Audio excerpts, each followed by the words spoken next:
wakomeza noneho usobanura niba mu by'ukuri itorero nyakuri umuntu w'umwizera mushya akwiye kubanza kwigishwa igice mbere y'uko abatizwa mu mazi menshi. Igiti kigororwa kikiri gito, umwana apfira mu iterura. Nayo mpamvu Bibiliya mu migani avuga ngo menyereza umwana wawe inzira akwiriye kunyuramo, azarinda apfa atarayivamo. Inyigisho z'igice ni ukubwira abantu ubutumwa butuzuye.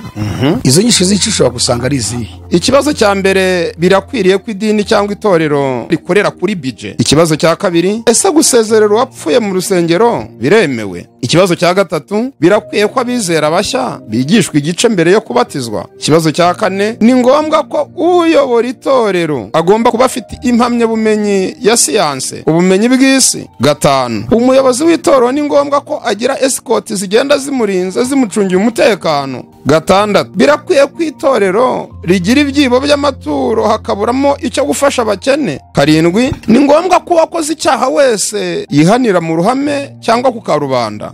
Umunani, ni ibihe byago itorero ryagira ryari ririmo kwitegura ameza y'umwami cyangwa ifunguro ryera nk'uko bamwe babyita, ibyo byago bigatuma risubikwa ribe rikibaye? Icyenda, birakwiye ko umukobwa aguma iwabo kandi atarabuza abamurambagiza kuko bamusaba ko babana badakoze ubukwe mu rusengero? Icumi, birakwiye ko umukobwa yanga umusore kuko badahuje idini cyangwa umusore akanga umukobwa kuko badahuje idini bakabipfa? Idini ryatangiriye mu ijuru, itorero naryo ritangirira mu ijuru. Se w'idini ni Satani, se w'itorero ni Imana. Idini ni inzu ya Satani, itorero ni inzu y'Imana. Kane, idini ribitse ikinyoma, itorero ribitse ukuri. Idini rivuga ikinyoma, itorero rikavuga ukuri. Idini rirwanya ukuri, itorero naryo rikarwanya ikinyoma. Idini rivuga ko ukuri kose kudakwiriye kuvugwa, itorero naryo riti ukuri kose gukwiriye kuvugwa. Idini rifite abantu barigize kandi barihagarariye hano mu isi, itorero naryo rifite abantu barigize kandi barihagarariye hano mu isi. Idini rirwanirira ikinyoma cyaryo, itorero rikarwanira ukuri kwaryo. Idini ni igiti cy'ubwenge bumenyesha icyiza n'ikibi, itorero ni igiti cy'ubugingo. Idini rirwanya abantu bose bavuga ukuri, itorero naryo rikemera kurenganywa n'idini rizira ukuri. Idini rikoresha ubwenge bw'isi mu kwamamaza ubutumwa bwiza, itorero rikoresha ubwenge bw'ijuru.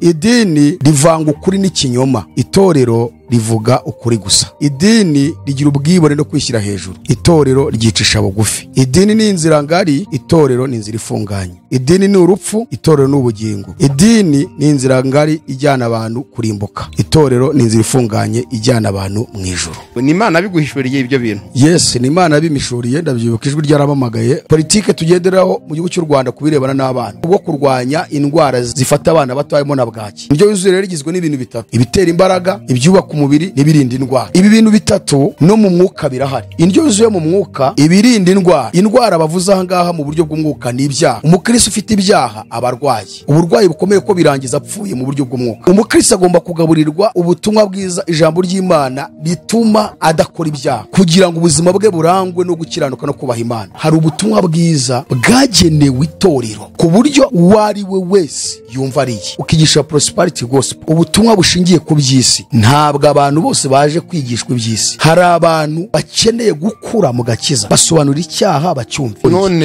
iyo wigishije ibyo by'ubugingo byuzuye, waje ashaka iby'isi we urumva ataha yishimye? Abadukurikiye babyumva. Navuze ni indyo yuzuye.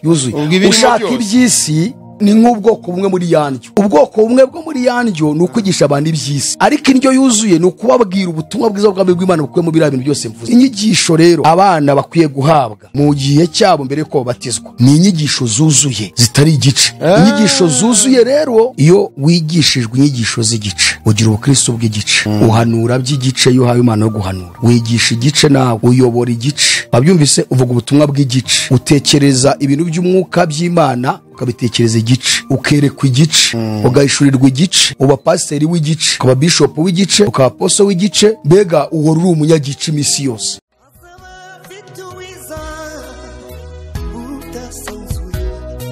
Azaba afite ingororano yo guhema buri wese, guhana n'imirimo yakoreye hano ku isi. Nawe nshuti yanjye aza kwambika ikamba. Amahoro y'Imana nabane namwe bakunzi ba Yaroni TV, tubana umunsi ku munsi. Turabibona ntimugire ngo ntitubibona. Iyo mutwandikira muri comment turabibona. hari n'abaca mu gikari bakatuvugisha ku nimero dufite, nabo turabibona. Ibyo byose rero bitugaragariza urukundo mudukunda, ariko cyane cyane mukunze Imana yacu, mukunze Kristo twizeye, kuko ahanini turimo niwe utuma tuvuga ibi. Niyo mudukunda niwe muba mukunze, kuko ataturimo hari n'igihe mutanadukunda. Turabishimiye rero n'ubundi, kandi tunabahaye ikaze, tubifuriza kugubwa neza, tubifuriza ibihe byiza, tubifuriza amahoro, tubifuriza umugisha. Mutunganirwe, mugire ubuzima bwiza, mugire imibereho ariko irangwa n'agakiza, irangwa no kubaha Imana, irangwa no kugira ibyiringiro byo kuzaboneka mu bwami bwo mu ijuru. Nge ndi Misagwa Ruferedi, ndi umwigisha, nkamubwiriza ubutumwa bwiza bwa Kristo.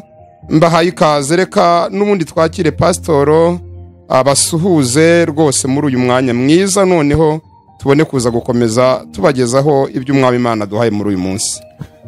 Murakoze cyane.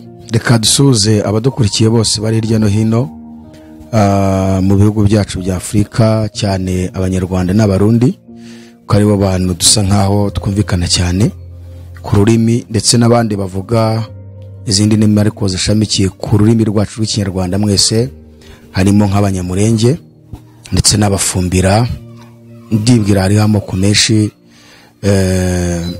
akoresha izindi ndimi ariko zishamikiye ku zacu z'ikinyarwanda. Turabasuhuje rero mwese abari mu bihugu bya Afurika, turasuhuza abari ku mugabane w'Uburayi, turasuhuza abari ku mugabane wa Amerika, Aziya ndetse na Oceania. Inshuti zacu mwese mubana natwe zakadasohoka, Imana ibaha umugisha. Nkuko bisanzwe nyine amazina ni Jalik Ikingeneye. Yesu aduhana umugisha. Urakoze cyane, mwadusengera Imana tukinjira mu kiganiro. Turagushimiye mwami Imana, muremye ijuru n'isi n'inyanja n'amasoko, byiringiro bizima, mbaraga zabera amahoro yacu. Tugushimiye umwanya mwiza uduhaye nanone kugira ngo twongere kuvuga ijambo ryawe. Reka tukubere mikoro kugira ngo wowe ubwire abari mu isi yose icyo ushaka kubabwira. Mitima yacu yagukiye kumva neza icyo tubwira ndetse n'icyo tunyuzamo kugira ngo tukigeze ku bari mu isi. Dusengeye abantu batangiranye natwe bakurikira kino kiganiro kugira ngo umanure ubwenge muri bo kugira ngo basobanukirwe imvugo yawe mu ijambo ryawe, kandi twirukanye umwuka wose upinga urwanya ijambo ryawe udashaka kumva neza icyo ubwira abari mu isi. Ngaho rero tugire neza, kandi tuguha imitima yacu ngo uyobore abantu bose bazumva ikiganiro, nabo uzabafashe. Habwe kuzo n'icyubahiro, tubyambaje twizeye mu izina rya Yesu, amen. Murakoze cyane. Turakomeje n'inyigisho, ni inyigisho turiho, ni inyigisho tumazeho iminsi. Umuntu ugiye kubona iki kiganiro, ubonye iki kiganiro akaba ari cyo cyonyine abonye, birashoboka ko aza kwibaza bizije akavuga uti se ko numva ari ikiganiro gikomeje, ibindi biri hehe? Ibindi biri kuri Aroni TV, wajyaho ukareba ibiganiro byabanje birimo ubusobanuro bw'ibyo twabanje gusobanura. Iki ni ikiganiro cya gatanu, turi kuvuga ku bibazo 10 biteye urujijo mu madini ndetse n'amatorero. Ibi bibazo 10 rero ni ibi bikurikira. Hari ibyo tumaze gusubiza turabibabwira, tubabwire n'ibyo tugiye gukomeza dusubiza. Reka twongere tubibasomere kugira ngo mwumve ko ari byo tukiriho, mutagira ngo twahinduye intego. Ikibazo cya mbere, birakwiriye ko idini cyangwa itorero rikora budget cyangwa rikorera kuri budget? Ikibazo cya kabiri, ese gusezerera uwapfuye mu rusengero biremewe? Ikibazo cya gatatu, birakwiye ko abizera bashya bigishwa igice mbere yo kubatizwa? Ikibazo cya kane, ni ngombwa ko uyobora itorero agomba kuba afite impamyabumenyi ya siyanse, ubumenyi bw'isi? Gatanu, umuyobozi w'itorero ni ngombwa ko agira escort zigenda zimurinze, zimucungiye umutekano? Gatandatu, birakwiye ko itorero rigira ibyibo by'amaturo hakaburamo icyo gufasha abakene? Karindwi, ni ngombwa ko uwakoze icyaha wese yihanira mu ruhame cyangwa ku karubanda?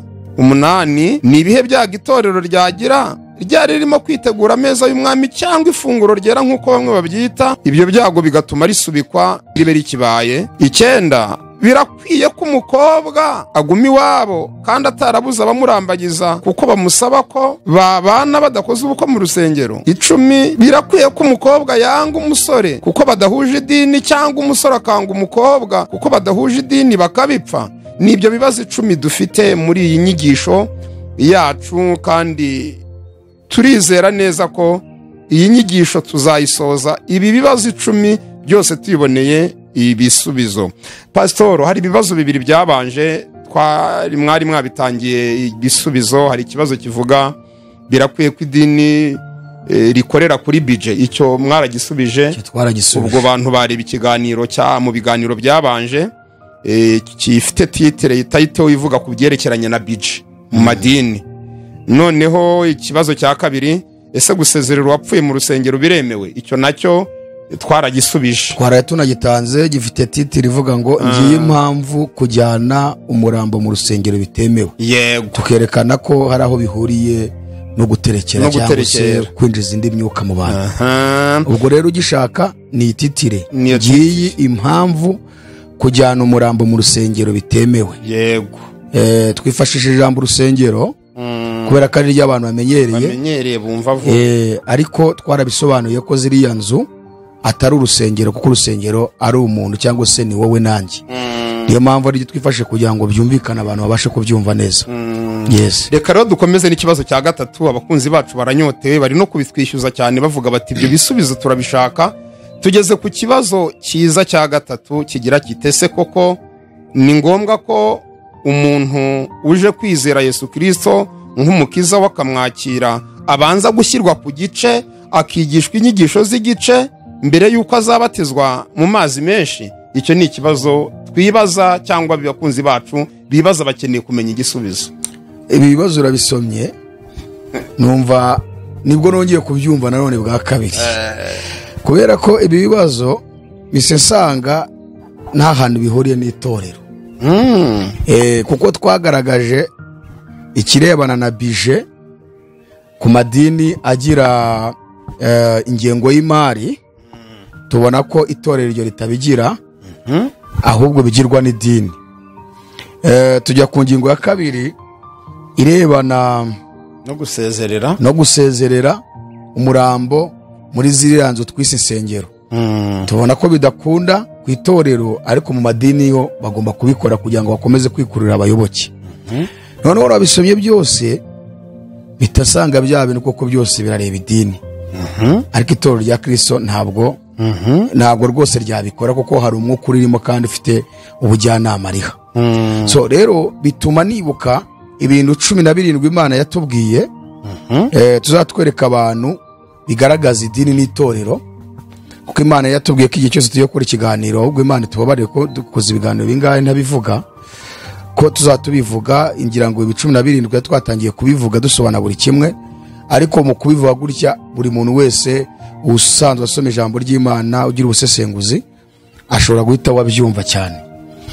So rero ni ukuvuga ngo ni ibintu bigaragaza idini cyangwa se ishusho y'idini mu isi n'ishusho y'itorero rya Kristo riri hano mu isi. Icya mbere ni ukuvuga ngo idini ryatangiriye mu ijuru, itorero naryo ritangirira mu ijuru. Kabiri, se w'idini ni Satani, se w'itorero ni Imana. Gatatu, idini ni inzu ya Satani, itorero ni inzu y'Imana. Kane, idini ribitse ikinyoma, itorero ribitse ukuri. Gatanu, idini rivuga ikinyoma, itorero rikavuga ukuri. Gatandatu, idini rirwanya ukuri, itorero naryo rikarwanya ikinyoma. Karindwi, idini rivuga ko ukuri kose kudakwiriye kuvugwa, itorero naryo riti ukuri kose gukwiriye kuvugwa. Munani, idini rifite abantu barigize kandi barihagarariye hano mu isi, itorero naryo rifite abantu barigize kandi barihagarariye hano mu isi. Icyenda, idini rirwanirira ikinyoma cyaryo, itorero rikarwanira ukuri kwaryo. Icumi, idini ni igiti cy'ubwenge bumenyesha icyiza n'ikibi, itorero ni igiti cy'ubugingo. 11, idini rirwanya abantu bose bavuga ukuri,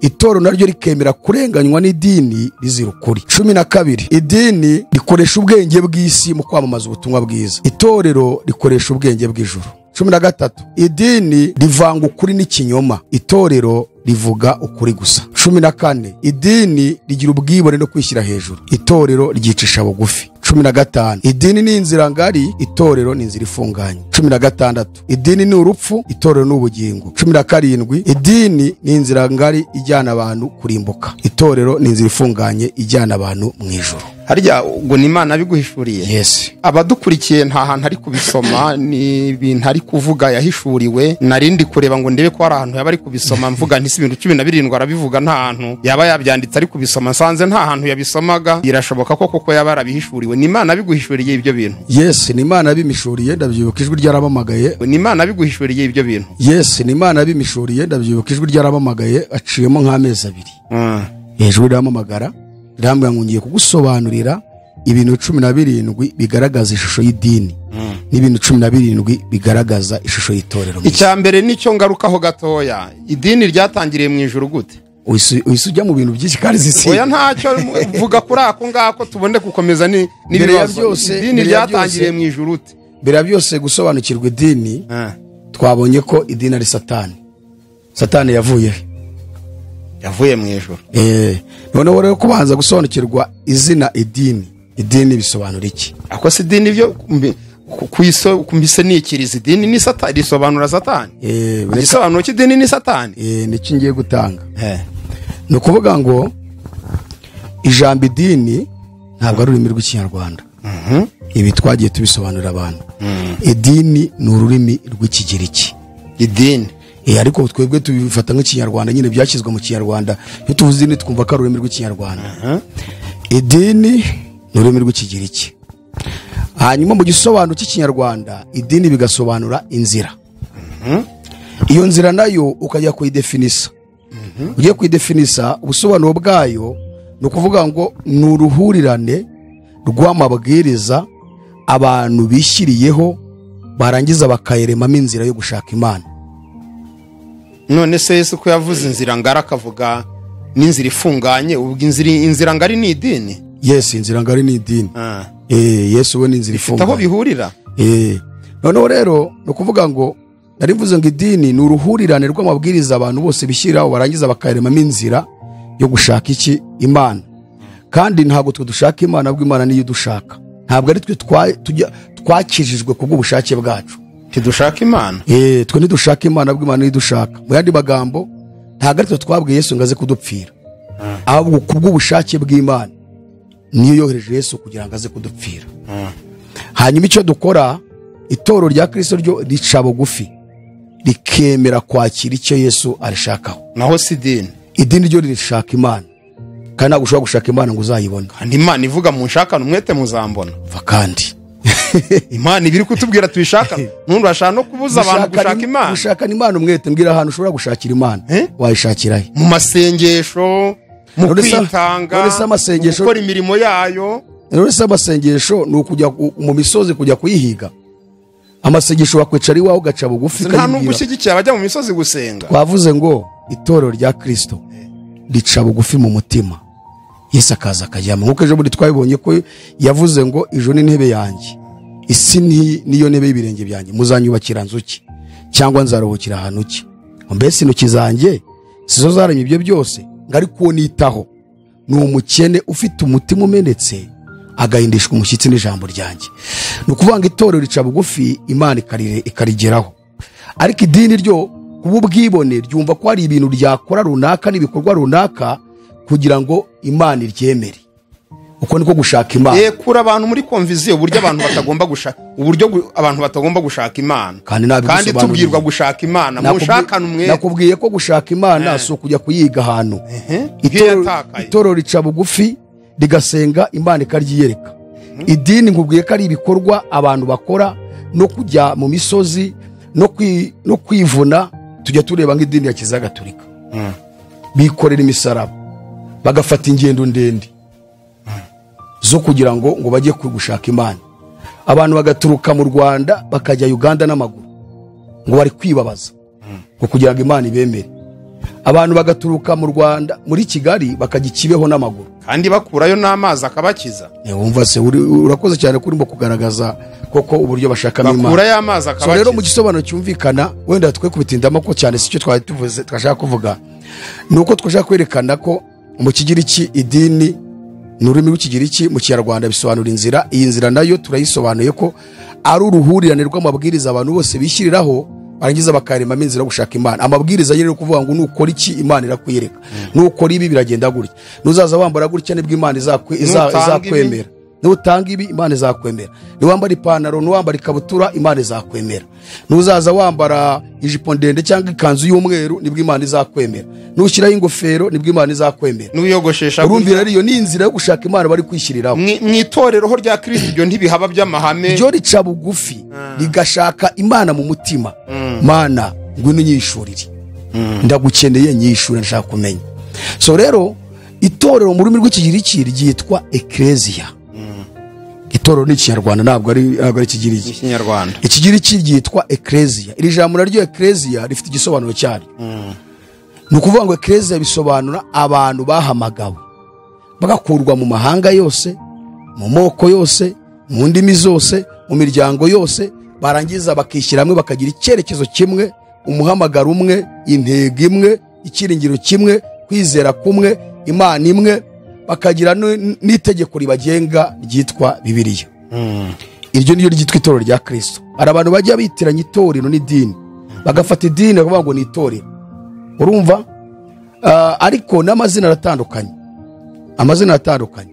Tubonye ko idini bisobanura inzira, turabisobanuye. Itorero ryitwa ecclesia, ntabwo ryitwa idini, nta nubwo ryitwa inzira. So rero impamvu tugaragaza ko idini itangira mu ijuru nuko Satani ari we waremye ashyiraho amabwiriza y'indi nzira yo gushaka Imana. Satani mu ijuru yari yigometse ku Mana, aravuga ati mwari muzi n'ikindi, abwira abamarayika ati Imana hari ibintu ikora itabanje kutubwira. Iyo ni inzira atangije, ngo yaratangije idini, arayitangiye idini, aritangiye. Urumva umwuka niwe watangiriyemo, niyo mpamvu Satani ari we dini. Urumva ashaka kuremera abamarayika indi nzira ituma Imana ibemera. Ibi bintu Imana ikora kuko itabanza kutugisha inama, kubera iki bigenda gutya bigenda gutya bigenda gutya bigenda gutya. Mwari muzi n'ikindi, Imana igomba kujya ibanza ikatubwira ibintu byose igiye gukora. Ubwo idini itangiriye mu ubwo ni inzira rero sasa arayitangije yo gutuma Imana igomba kumvira ibyo akeneye n'abamarayika bashaka. Kandi koko abamarayika batabigumura iyo nzira baciriye bahita bayinjiramo. Ubwo iyo ni idini ritangiriye mu riba riratangiye. Niyo mpamvu yisomye we mu kubitangiza umwuka yari afite Yesaya 14:12 hagaragaza ibintu bibiri yari afitemo intego gutangiza icyo kintu. Kuko waravuga ngo wanyenyeri yo mu ruturuturu we, mwana w'umuseke, kuvuye mu ijuru kagwa, uwaneshaga amahanga, ko baguciye bakakugeza ku butaka, waribwira guti nzazamuka njye mu ijuru, muzi intebe yanjye y'ubwami isumba inyenyeri z'Imana. Icyo ni icya mbere, nibyo yibwiraga, nzazamuka njye mu ijuru, muzi intebe yanjye y'ubwami. Iri jambo ijuru ni uburyo bwo kwishyira hejuru ngo yireshyeshye n'iki n'Imana. Nzazamuka njye mu ijuru, muzi intebe yanjye y'ubwami isumba inyenyeri z'Imana. Ngo kandi zicara ku musozi w'iteraniro mu mpera z'ikasikazi. Gatatu, nzazamuka ndenge aho ibicu bigarukira, nzaba nk'isumba byose. Urumva umwuka wamugiyemo, ariko biravanga ari kuzamanuka ugera ikuzimu kundi barwarwo. Noneho Ezekiyeli, iryo somo urivuze wihuta ngera uribibutsa aho ryanditse. Igitabo cy'umuhanuzi Yesaya 14:12 yego. Yes. Noneho Ezekiyeli agaragaza rero icyatumye agira iyo myumvire. N'ukuntu yatangije iyo dini, n'uko yatangije iyo nzira, kubwo umwuka ari umugiyemo, ko yatangije iyo nzira ariko kubera uyu mwuka ngo agumura abamarayika abatera kwigomeka ku Mana. Ezekiyeli kangahe? 28:11 kugeza 17. Ndasoma gusa, ntago ari byo uyu natangiye kuvuga. Ikiganiro cya mbere twari twakitambukije cyagiye. Haravuze ngo maze ijambo ry'Uwiteka ryongera kunzaho riti, mwana w'umuntu, curira umwami w'Itiro umuborogo, mubwira uti, umva ko umwami w'Uwiteka avuga ngo, wari intungane rwose, wuzuye ubwenge n'ubwiza buhebuje, wahoze muri Edeni yango by'Imana. Uwo ni Satani muravuga. Burya wabaye no muri Edeni. Yahoze muri Edeni yango by'iki y'Imana. Wahoze muri Edeni yango by'Imana. Umwambaro wawe, hano bagiye kuvuga ubwiza bwe babugeranye n'amabuye y'agaciro 10. Umwambaro wawe wari ibuye ryose ry'igiciro cyinshi, odemu na Pitida 2, na Yaharamu 3, na Tarushishi 4, na Shohamu 5, na Yasipi 6, na Safiro 7, na Nofekina 8, na Baraketi 9, n'izahabu 10. Bahise bagaragaza n'ubwenge bwo kuririmba yari afite mu ijuru, kuko yari Lusifero utwara umucyo w'abamarayika bose. Base bavuga ngo ubuhanga bwo kubaza amashako n'imyirongi bwari iwawe, mu minsi waremyeho byose byari biringaniye. Hano baragaragaza uburirimbyi bwe. 14, wari warasigiwe kugira ngo ube umukerubi utwikira. Satani ari umukerubi utwikira icyubahiro cy'Imana. Kandi nagushyizeho kugira ngo ube ku musozi wera w'Imana, wagendagendaga hagati y'amabuye yaka umuriro. Wari utunganye bihebuje mu nzira zawe zose, uhereye umunsi waremweho kugeza igihe wabonetsweho gukiranirwa. 16, bagiye kwerekana icyabiteye. Wuzuwemo urugomo ruzanywe n'ubugenza bwawe bwinshi. Satani ashatse kugenzura Imana, ayigenza. Uwo ni Satani bari kuvuga. Ibi ngibi wayi, kuki ibi ngibi bikora itambwiye? Bamarayika mwebwe murabona ibi bintu Imana ikora ari byo? Iyo ni inzira arimo kubaha yo kugira ngo bagenderemo. Ariko Yesaya yagaragaje cyabiteye. Waribwira guti nzazamuka muzi intebe yanjye y'ubwami isumba inyenyeri z'Imana, nzazamuka ndenge ibicu bigarukira, nzaba nk'isumba byose. Ibyo byose rero ibyo byatumye azana ubu bugenza. Wuzuwemo urugomo ruzanywe n'ubugenza bwawe bwinshi bigutera gucumura. Nicyo cyatumye nkwirukana nk'uwanduye nkagukura ku musozi w'Imana. Narakurimbuye wa mukerubi utwikira we, gukora hagati y'amabuye yaka umuriro. Ubwiza bwawe, umva rero ikintu Imana yamukoreye, nicyo cyatumye afatwa n'uwo mwuka. Ubwibone bumufata. Ubwiza bwawe nibwo bwateye umutima wawe kwishyira hejuru. Ubwiza Imana yaramuhaye. Ubwiza yari afite. Bwamuteye kwishyira hejuru. Ariko n'ubu nta muntu Imana ishobora guha ubwiza bukaba bwamutera kwishyira hejuru. Aribyo byuzuye mu isi.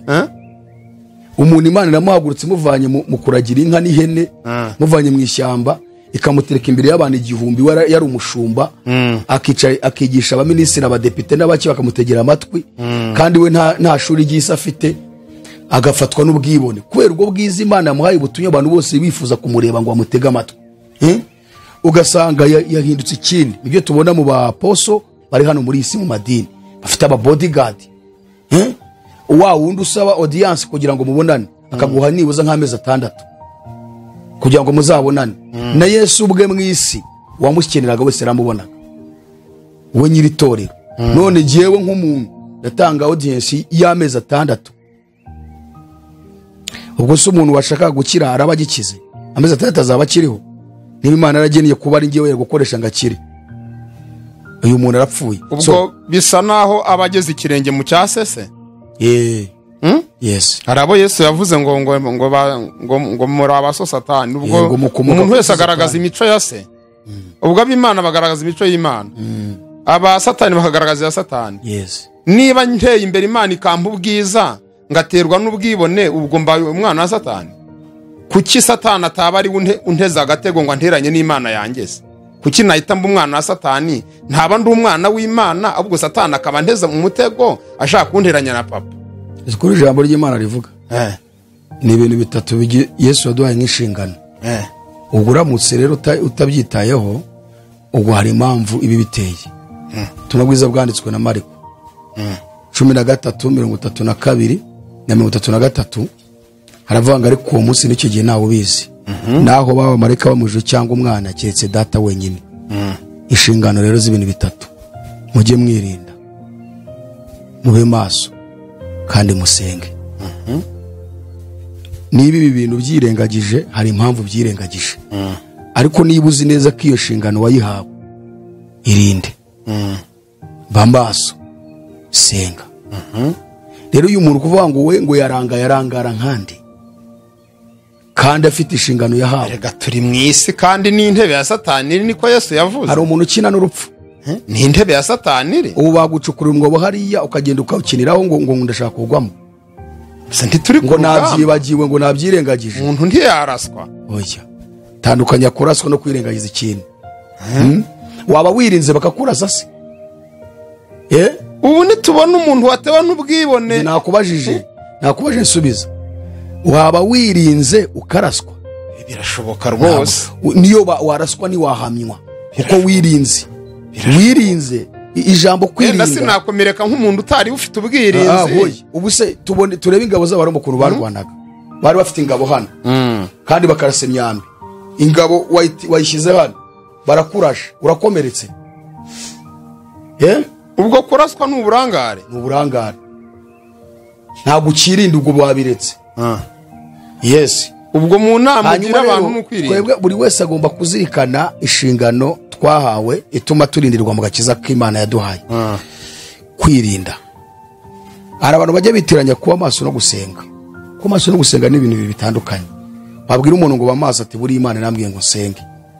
Babwira umuntu ngo senga ati buri Imana irambwiye ngo mbe maso. Biratandukanye. Kure cyane. Buriya nkubwiye ngo bamaso misago ntago nkubwiye ngo senga. Niyo mpamvu Yesu yazivuze nk'intwari 3 tugomba kuba dufite. Kuba maso ni ukureba aho umwanzi aturuka. Gusenga ni ugusaba ubufasha. Muri ibyo bintu uburyo mbisobanuye. Kuba maso ni ukureba aho umwanzi aturuka. Gusenga ni ugusaba support. Wenda umwanzi yakurushije iki? Imbaraga. Naho kwirinda ni ukugira ngo umwanzi naramukaje akagira icyo akurasa kitakugeraho ngo kigufate. Niyo mpamvu iyo urebye igisirikare cyo mu isi uburyo gikoramo kandi ivugira abasirikare b'iwacu njya ngona kubabona ku mihanda ku masaha ya nimugoroba uzasanga afite imbunda ahagaze ahantu ku muhanda urutoki ruri ku mbarutso ahagaze. Ntago aba ahagaze gusa rero aba nahindukira. Uzamubona areba ibumoso areba iburyo akaba yareba inyuma ndetse rimwe na rimwe washaka kumuca inyuma akakubwira ngo we cimbere kuko nta numwe yizera. Ashobora kumva ko wabura umwanzi ushaka kumuca hehe inyuma ukamugirira nabi. Urumva aririnze ikirindisha afite n'imbunda ariko anabaye maso ntabwo yirinze gusa abaye maso mu kureba ahantu hose umwanzi yagira gute aturuka. No mpamvu areba iburyo akareba ibumoso imbere inyuma akanga ko ari n'abamuca inyuma. Icyo ni igisirikare cyiza kiririnda kikanaba maso. Ariko igisirikare cy'ijuru ko Paulo yandikiye Timoteyo avuga ngo kandi ntaba umusirikare ngo yishyire mu by'ubugingo abakinejeje umwana cy'ubusirikare. Itoro rya Kristo rero turi abasirikare nako murimbye aririmbye turi abasirikare kandi igisirikare cya Kristo gikomeye cyane kurenza icy'isi. Hari ibintu byinshi twagaragaza bigaragaza ko cyo gikomeye cyane kurenza iby'isi ibisirikare by'isi. Kubera ko turi abasirikare tugomba kuba dufite ikirindisho cyitwa intwaro. Nta kindi ni ijambo ry'iki. Niyo mpamvu muririmbye aririmbye ngo mutware intwaro zose z'Imana. Mutware intwaro z'umwuka. Hanyuma Paulo abibwira Abefeso igice cya 6 umurongo wa 13 na 4 na 5 na 6. Mu ntwaro ndibwirana ya 5. Urumva ngo mwakire ijambo ry'Imana ari yo nkota ityaye. No kuvuga ngo umukristo agomba kugwiza ijambo muri we. Ntabwo ari ukuritwara mu ntoki ngo twarigitaho mu ntoki. Risome rijye mu bitekerezo bya mu mutwe wawe. Mindset. Ukurigwiza muri wowe ni intwaro ufite yo kwirindisha. Niyo ngabo niryo rigufasha kwirinda no kurwanya umwanzi. Kabiri. Nubwo ufite ijambo ry'Imana ugomba no kuba maso. Ugomba kureba aho umwanzi wose yaturuka. Umwanzi rero aturuka ahantu hose. Yaca mu mugore wawe, yaca mu mwana wawe, yaca mu mugabo wawe, yaca mu wo mukorana, yaca mu baturanyi, yaca mu miryango, yaca mu kazi. Bega aho hose umwanzi arahaca. Bivuga ngo aho hose ugomba kuba ubizi neza ko umwanzi yahaca kugira ngo atakurasa. Mugore aho kwizerwa hari nta na hamwe. Umwana ashobora guhita tumba neza ujya kure y'Imana cyane. Byose ukabubizi kuvuga ngo akakantu kabaye ngo kwitwara muri ubu buryo bwo ushobora guhita ndaswa kakanya. Icyo ni icya kabiri cyitwa kuba maso. Kuba maso rero ni ukumenya akantu hose umwanzi yahaca. Bishop wawe yamucaho, apostle wawe yamucaho, umuhanuzi ugwano yamucaho, umwigisha Jarik yamucaho, hose ukabimenya ngo ntawo kwizerwa mu isi. Mpamvu Bibiliya ivuga ngo uwiringira umwana w'umuntu avumwe. Ubwo wabaye maso. Iyo wamaze kumenya ibyo wabaye maso. Wabona imbaraga zibayenkeye ugasenga. Hanyuma rero hari igihe wirinda ukaba maso ariko ukabona umwanzi yarushije. Yazanye imbaraga nyinshi. Icyo gihe rero pfukama usabe sapoti mu ijuru bati mu ijuru ko nirinze nkaba maso kumbo n'umwanzi arushijeho gukaza umurego ni mu ntabare ubundi sapoti ikamanuka ukanesha. Niyo mpamvu ibintu bitatu rero umukristo agomba guhorana nabyo: kwirinda, kuba maso no gusenga. Murakoze cyane. Aho hari kuri cya kibazo cyari kizemo kigendanye n'aho idini ryatangiriye, ndatekereza bari kumwe natwe kuri Aroni TV babyumvise. Wakomeza noneho usobanura niba mu by'ukuri itorero nyakuri umuntu w'umwizera mushya akwiye kubanza kwigishwa igice mbere y'uko abatizwa mu mazi menshi. Tugiye ku ijambo igice, ho ni ijambo riremereye. Umuntu anaguhaye n'ibiryo bitaguhagije uba wumva kwangije, uzi ko urushaho gusonza cyane. Ibintu byose by'igice nyine ni igice. Igice gihora ari igice. Rose igice kiba cyiswe igice kubera ko ahawe inyigisho z'ibanze nyine z'igice akazabona guhabwa izindi nyuma. Hari umugani abanyarwanda baca, sinzi no mu Kirundi nawo wawumva, bavuga ngo igiti kigororwa kikiri gito. Urumva umwana apfira mu iterura. Aho ni mu buryo bw'umubiri, ariko no mu buryo bw'umwuka niko bimeze.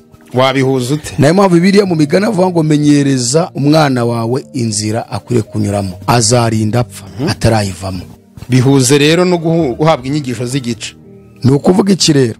Umukristo cyangwa se n'umwana, ni ukuvuga ngo ibintu byose bipfira muri fondasiyo, n'inyubako ipfira muri fondasiyo.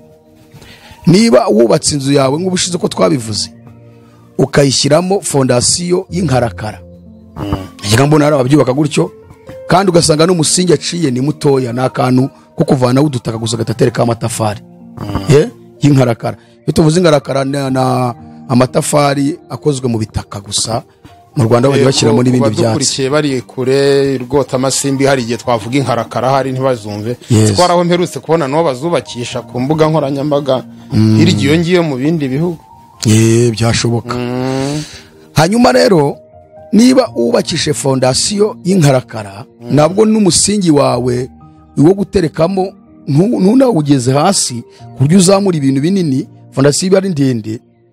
Ejo bundi nuterekaho inzi iremereye, amazi akaza akinjira muri za nkarakara, zizashwanyuka, inzu yose guhanuka hejuru, kubera ko izo nkarakara zigiye guterekaho ibintu biremereye cyane.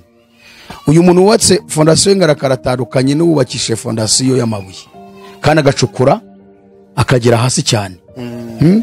So ni ukuvuga ngo ntabwo ahubwo abizera cyangwa abantu bamaze kwakira Yesu Umwami n'Umukiza, mu gihe bamaze kubwirizwa ubutumwa bwiza bakizera, bakwiriye kwigishwa inyigisho z'igice. Ahubwo muri icyo gihe nibwo bakwiye kwigisha inyigisho zuzuye. Iyo tuvuze inyigisho zuzuye, ntabwo tuvuze kwigisha abantu discipline cyangwa se imico y'idini winjiyemo ugiye kuba ariho ngo ukoreramo Imana. Inyigisho zuzuye ni doctrine dusanga mu ijambo ry'Imana. Ntabwo rero umukristo mu bwana bwe bw'agakiza kivuka agaburirwa n'igituzuye. Niyo ugiye mu buzima busanzwe, kamvuga iwacu politike yacu ihari, ariko ndibwira no ku isi yose niko bimeze. Politike tugenderaho mu gihugu cy'u Rwanda kubirebana n'abana, bwo kurwanya indwara zifata abana bato harimo na bwaki. Bavuga icyo bita kugaburira abana indyo yuzuye, kugeza ubwo no mu tugari no mu midugudu bagiye bashyiraho igihe cyo kugaburira abana bangara igisafuriya cy'ukuntu babyita. Bakabahamagara ababyeyi bakazana abana babo bakabagaburira indyo yuzuye kugira ngo bakure bafite ubuzima bwiza. Indyo yuzuye rero igizwe n'ibintu bitatu: ibitera imbaraga, ibyubaka umubiri, n'ibirinda indwara. Ibi bintu bitatu no mu mwuka birahari. Indyo yuzuye mu mwuka igomba kuturinda izi ndwara. Uburyo butatu batubwiye: hari ubutumwa bwiza tugomba kwigishwa, cyangwa ijambo ry'Imana duhabwa ridusubizamo imbaraga mu rugendo, ku buryo duhabwa imbaraga niyo twasitara tudashobora kwikubita hasi. Urumva? Niyo umuyaga waduhuha w'ibigeragezo tudashobora kuduha ngo tugwe hasi, kuko dufite iki? Imbaraga. Niyo umuntu yadusunika atadusunika ngo twikubite hasi, ko dufite imbaraga. Hakaza ibirinda indwara bavuze aha ngaha mu buryo bw'umwuka ni ibyaha. Umukristo ufite ibyaha abarwayi, uburwayi bukomeye ko birangiza apfuye mu buryo bw'umwuka. Umukristo agomba kugaburirwa ubutumwa bwiza, ijambo ry'Imana rituma adakora ibyaha, kugira ngo ubuzima bwe burangwe no gukiranuka no kubaha Imana. iyo rero witwa umukristo ugasanga hari ibyaha ugikora wakoraga utarakizwa, urarwaye, ntabwo bigeze baguha indyo ituma izo ndwara zikwataka. icya gatatu, hari indyo irinda umubiri mu buryo bw'umwuka, noneho niyirinda ubugingo, ugahabwa ubutumwa bwiza burinda ubugingo bwawe ku buryo nta kintu gishobora kwinjira ubugingo bwawe ngo kibwangize. Ubugingo bwawe bukaba burinzwe, bufite uburinzi bukomeye cyane kubw'ubutumwa bwiza, ku nyigisho wigishijwe.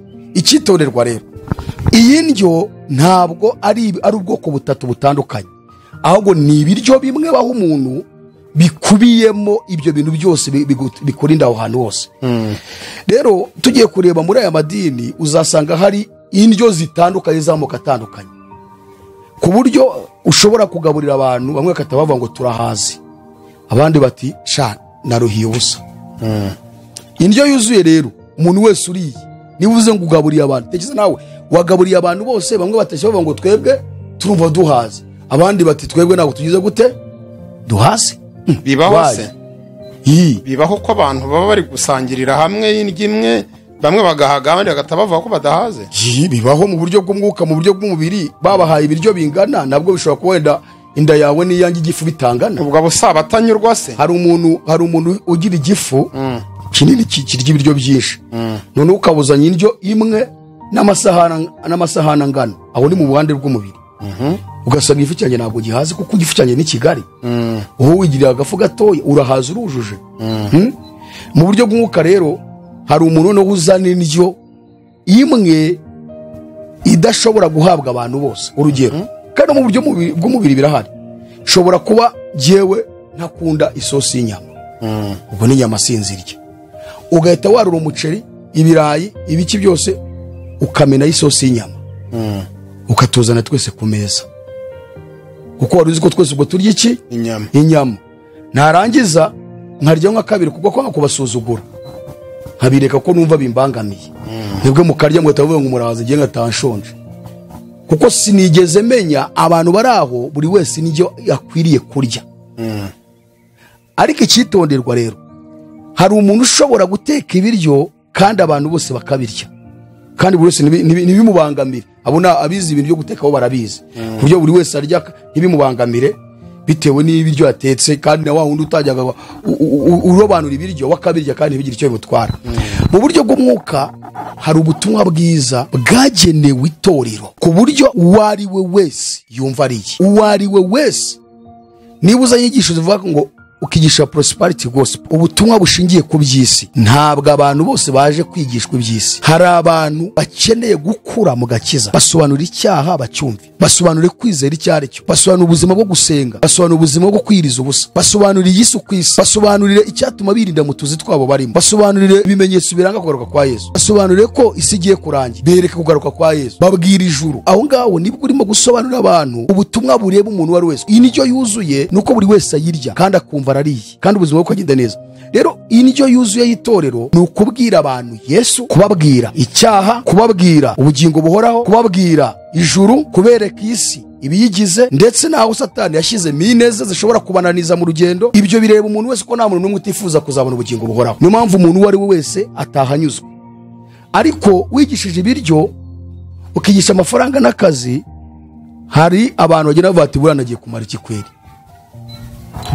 none iyo wigishije ibyo by'ubugingo byuzuye, waje ashaka iby'isi we urumva ataha yishimye. Abadukurikiye babyumva, navuze ni indyo yuzuye. Indyo yuzuye, ushaka iby'isi ni nk'ubwoko bumwe muri yandyo. Ubwo bimwe byuzuye birimo n'iby'isi.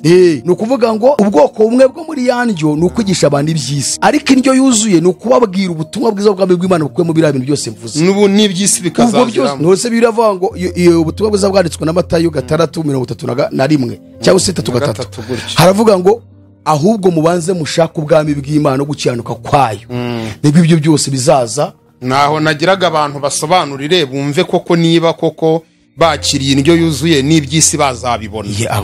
Naho nagiraga ngo bumve rwose, bavuge bati ntacyo niba ubutumwa bwuzuye twazabona bwazabyara n'iby'isi. Nako kantu nagiraga ngo bumve. None uragira uti rwose nta nyigisho z'igice zikwiriye kubaho. Ntabwo ndarangiza. navuze ni inyigisho z'igice ni ukubwira abantu ubutumwa butuzuye. Izo nyigisho z'igice ushobora gusanga ari izihe?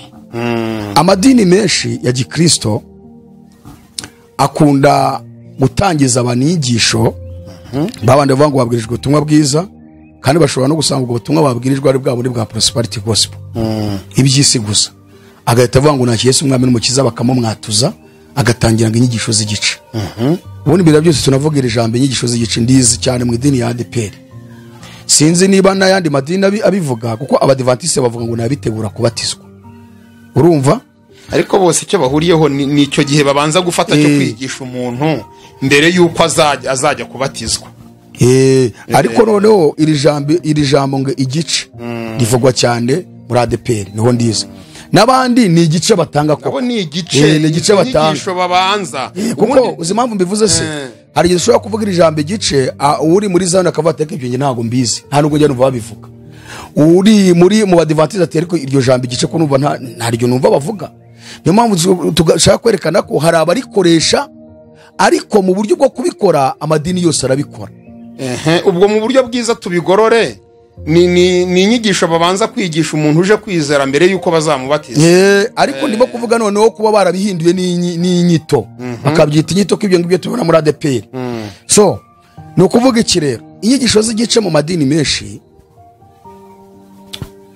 uzasanga ari ukwigisha discipline, kubanza kukwigisha discipline y'idini ryawe winjiyemo uje kubera umuyoboke. Rimwe na rimwe bifashisha cya gitabo cy'indongozi cyangwa igitabo cy'ubuyobozi kirimo amategeko n'amabwiriza agenga idini yabo. Urumva? Noneho rero bakakwibwira yuko idini yabo ujemo, cyane ko benshi bavuga ngo ni itorero ryacu rero umuntu uje kwifatanya natwe agomba kwitwara gutya, agomba kwitwara gutya, agomba kugenda gutya. Urugero nko muri aya madini ya Pentecote, sibyo? Ugiye nko muri CPB y'u Burundi barakubwira bati umukristo ntabwo agomba kwambara pasura, ijipo ipasuye. Ubwo ni muri za nyigisho z'igice bakakwereka impamvu utagomba kugira ati aho wasengeraga wenda wari muri katolike cyangwa wari umupagani utarangira n'idini rimwe ujyamo, ariko ugomba kuba witwaye ko kambara ijipo idasatuye, kambara ijipo igera ku maguru. Aha simvuze ko kwambara mini nabyo wenda umuntu yemere kwambara ubusa. Umuntu agomba kwambara ibintu bikwiriye, imyenda imukwiriye, kuko nabyo biravuga ngo Yesu yaravuze ngo nta cyabuze ibisitaza kuza, ariko bizana azabona ishyano. So rero hari umuntu ubwira ngo ariko ko wambaye ibigufi ngo wandeberaga iki, ubundi kuki ugenda undeba ngo ubundi agakiza kari mu mutima. Ntibamenye neza yuko Imana yaremye umubiri ari nayo yaremye n'umutima. Imana yaremye umutima ikarema umubiri. Ntibamenye neza yuko mbere yuko ukizwa mu mutima bibanza ku mubiri. Ibyaha byinshi dukora bikorerwa ku mubiri. None niba Yesu avuze ngo uzana ibisita azabona ishyano, wowe kambara ubusura umugore ukajya kwirirwa werekana amaguru n'intege nke zawe, kandi nawe wabyambaye ushaka ko abantu bakureba. None umuntu arakurebye akubwira ati kuki wambaye gutya, ati wandeberaga iki, kandi ubyambara ibyo wifuza ko bakureba, kumva ni ikibazo gikomeye. Umwe mu bato noneho rero ukaba uramugushije, umugushije umubiri gisitaza, arapfuye imbere y'Imana, nawe uri umwicanyi imbere y'Imana, mwese muri abanyabyaha. Ariko kiriya gihano Imana ijya ivuga ku bantu basitaza abandi ko njye numva bikomeye. Igihano Yesu yaravuze ngo umuntu ngo usitaza undi ngo umwe mu bato ngo icyabakiza ngo bamuhambira ngo urusyo ngo mu ijosi ngo bakamujugunya mu nyanja. Ko numva icyo gihano gikomeye, kandi mbona ari n'icyaha abantu bisanzuramo cyane.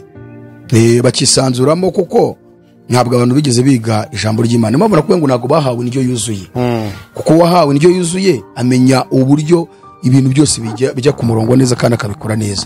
So rero uyu muntu bakamwigisha ati ntukambare mini, cyangwa ijipo ndende, ntukambare ijipo ipasuye, ntabwo wembere gushyira amaherena mu matwi, niwemere kudefiriza, niwemere gushyira menshi mu mutwe, gufunga ibituta n'ubyemerewe, gusiga nuza rouge beze, niba rouge beze ku minwa yawe n'ubyemerewe, gusiga verine n'ubyemerewe.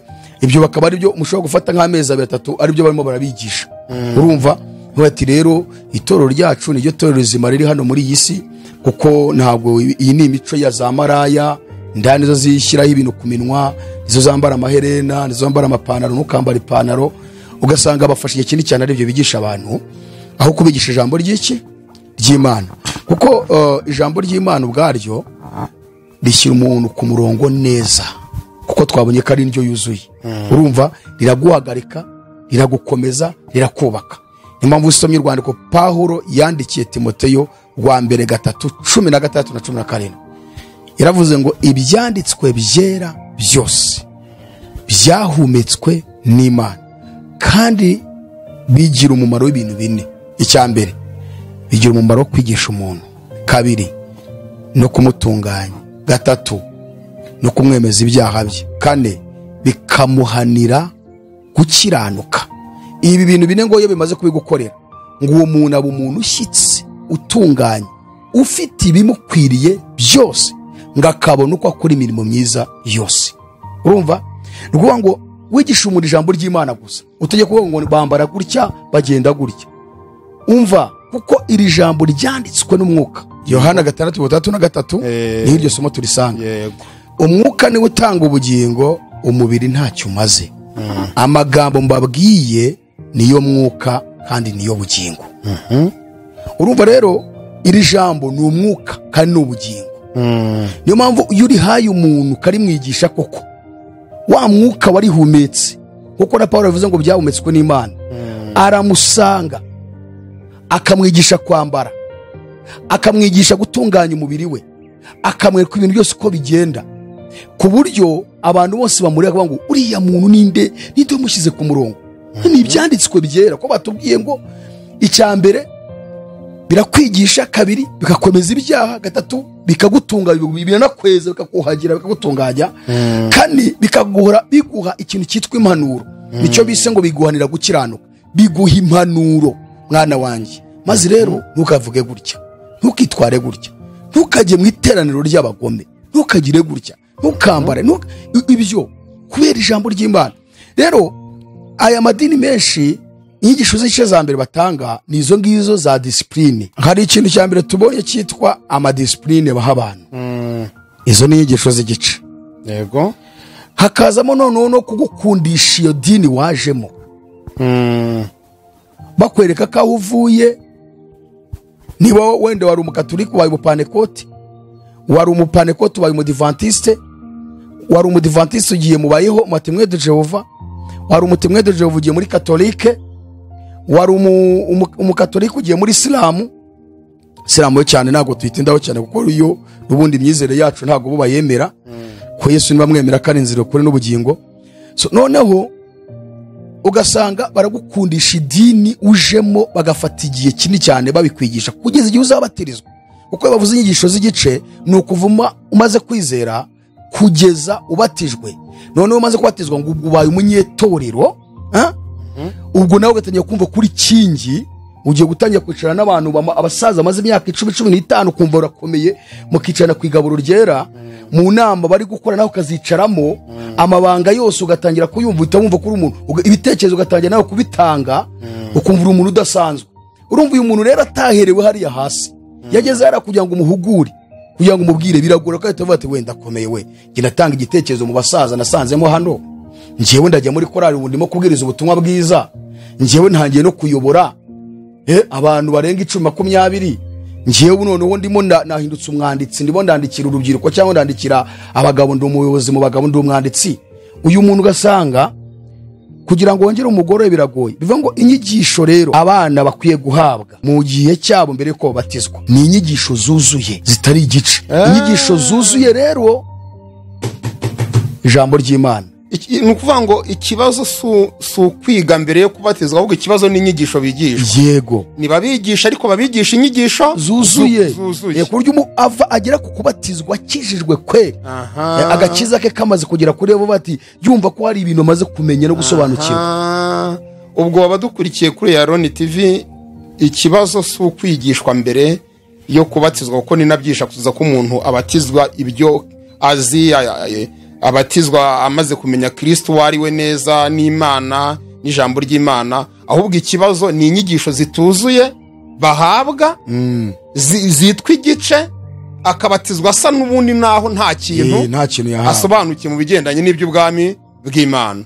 ndumva icyo kibazo twaba tugisubije. kandi izi nyigisho nazisobanuye nongera kwerekana ko igice ni ukuva umuntu amaze kwizera ngo bamwatuje Yesu, yego, ngo kugeza igihe abatirijwe. aho hagati aho ngaho ngo ni inyigisho z'igice. aha rero hari indi ngingo wabajije icyo kibazo kivuga ngo ni ngombwa ko umuntu abatizwa abanje kwigishwa ngo izo nyigisho cyangwa amaze igihe cyo kwigishwa cyangwa se kimara kwizera bakamubatiza. aho naho niho tuzahagera. aho niho tuzareba kuko ngewe nagaragaje ko inyigisho bita igice ni ukuva umuntu amaze kwizera yatujwe Yesu kugeza ngo igihe abatirijwe. amadini ashyiraho igihe cyayo ashaka bitewe na za disipurine zabo. ushobora kuvuga ngo tuzatubatiza umuntu amaze amezi 3 yigishwa, cyane nk'amadini ya Pentecote menshi barabikora. urumva hari nawe ushobora gushyiraho amezi 6, hari n'abashyiraho umwaka. byose ni disipurine yabo bashyizeho. urumva, ariko twebwe tuvuze inyigisho z'ice ko zitambuka muri icyo gihe. ariko tugera ku ngingo ibaza ngo ese birakwiriye ko umuntu wese umaze kwizera abanza kwigishwa mbere yuko abatizwa? abanza igihe cyo kwigishwa mbere yuko azabatizwa. iyo ni nka be y'icyo kibazo. ubwo kwari ukugaragaza inyigisho z'igice.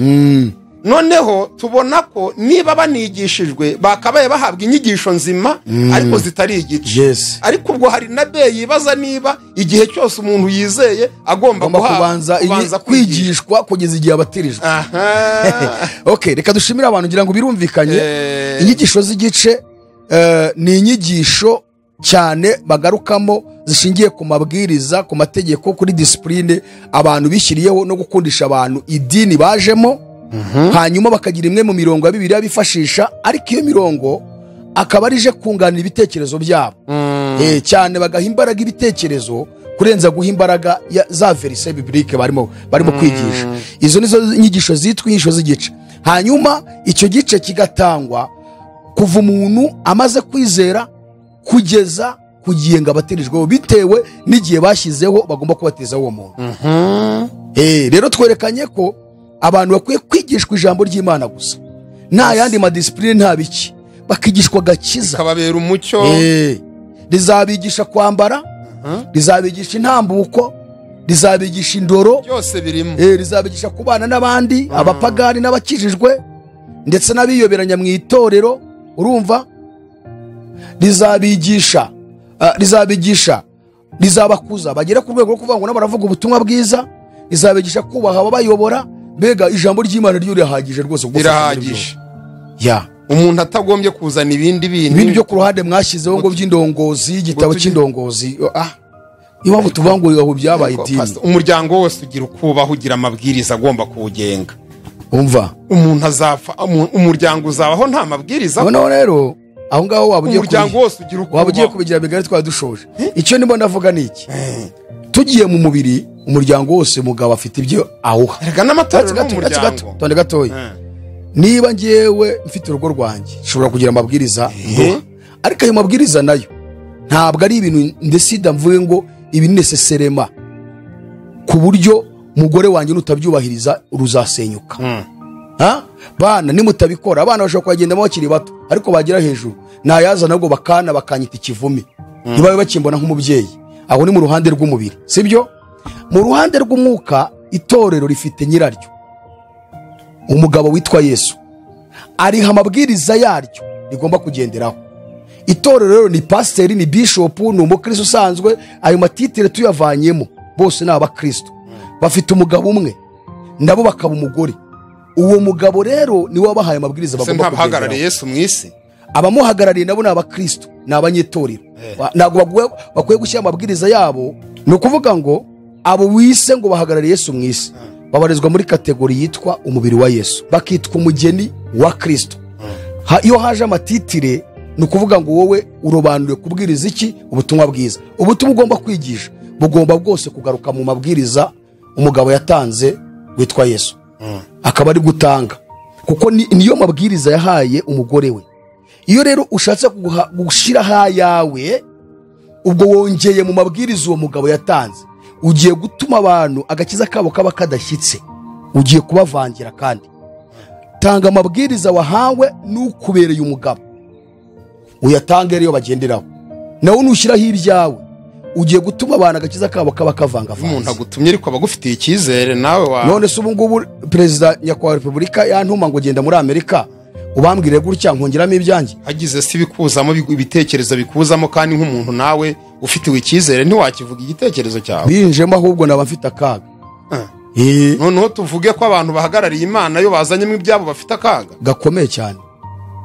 Bibiliya mu gitabo cy'ibyahishuwe haravuga ngo wumva wese amagambo y'ubuhanuzi 22 umurongo wa 17 na 18 haravuga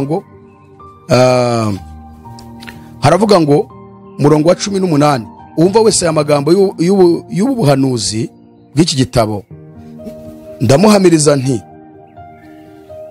nihagira umuntu uzongera kuri yo Imana izamwongeraho ibyago byanditswe muri iki gitabo, kandi nihagira umuntu ukura ku magambo y'igitabo cy'ubuhanuzi Imana izamukura ku mugabane wa cya giti cy'ubugingo no kwa rwa rurembo rwera byanditse muri iki gitabo. Ni ukuvuga ngo rero ntago twemerewe na gato gukuraho no kongeraho. Turimo tugana ku musozo w'iki kiganiro, aho turimo twibaza ku bigendanye n'inyigisho zitwa igice zigishwa abantu baje kwizera Yesu Kristo mbere yo kubatizwa mu mazi menshi. Iki nicyo kibazo turiho. Pastor agerageje gusobanura ko inyigisho z'igice zitakabaye zitwa igice, ubwo zakabaye zitwa inyigisho nzima. Ubwo mu kiganiro gikurikira azadusobanurira mu by'ukuri niba igihe cyose umuntu yizeye bagomba gufata igihe cyo kuzabanza kumwigisha, nta gihe yakizera bakaba bamubatiza wenda akaziga nyuma ariko yamaze kubatizwa. Ubwo mu kiganiro gikurikiraho nibyo azadusobanurira yifashishije ijambo ry'Imana. Biradufasha iyo agenda bisobanura yifashishije ijambo ry'Imana, nibwo bigenda bidufasha kurushaho kugira ngo bigaragare ko atari ibitekerezo bye ahubwo ari ijambo ry'Imana. Turabashimiye rero mwese mwabanye natwe muri iki kiganiro. Imana ibaha umugisha, ariko ibi ntimwabyumva ngo mubimenye mutayifashijwemo n'Umwuka Wera. Reka basengera Imana ibakomereze mu byo mwumvise kandi mubigumemo, kandi Imana ibakureho igitwikirizo cya kibatwikiriye gituma mutamenya ukuri, twese turushaho gusobanukirwa ukuri ari we Yesu Kristo. Reka ngira icyo nongeraho kuri ako kantu. Zizitwe inyigisho zuzuye ariko zibe ari n'inyigisho zuzuye. Ntabwo ari ukubyitwa gusa cyangwa kubyita gusa. Zitwa inyigisho zuzuye kandi ziba ari n'inyigisho zuzuye. Naho inyigisho z'igice ibyo ngibyo Imana izabaza abantu benshi gituma baha abantu inyigisho z'igice. Niyo mpamvu iyo wigishijwe inyigisho z'igice ugira ubukristo bw'igice, uhanura by'igice. Iyo uhawe Imana yo guhanura wigisha igice, nawe uyobora igice. Babyumvise, uvuga ubutumwa bw'igice, utekereza ibintu by'umwuka by'Imana ukabitekereza igice, ukerekwa igice, ugahishurirwa igice, uba pasiteri w'igice, ukaba bishop w'igice, ukaba apostle w'igice, mbega uhora uri umunyagice imisi yose. Niyo mpamvu muri iyo fondasiyo abantu bakwiye guhabwa ubutumwa bw'ukuri. Imana ibahe umugisha cyane, turabashimiye. Hanyuma reka dusenga Imana. Mana, turagushimiye kuko ubanye natwe muri iki kiganiro kandi uvuganye natwe, ubwiye abantu bose barya no hino ku isi. Komeza kubaka imitima ya benshi kandi iki kiganiro kigere kuri benshi. Mwuka w'Imana akomeze guherekeza ubutumwa bwiza. Turagushimiye ko mfishe gusenga. Cyubahiro kibi cyangwa izina rya Yesu Kristo. Amen. Murakoze cyane, mugira amahoro y'Imana. Azatujyana muri amazu meza yaduteguriye, nitugerayo tuzahora turiri, zaba kumwe na Eliya, zaba kumwe na Abrahamu, tuzahora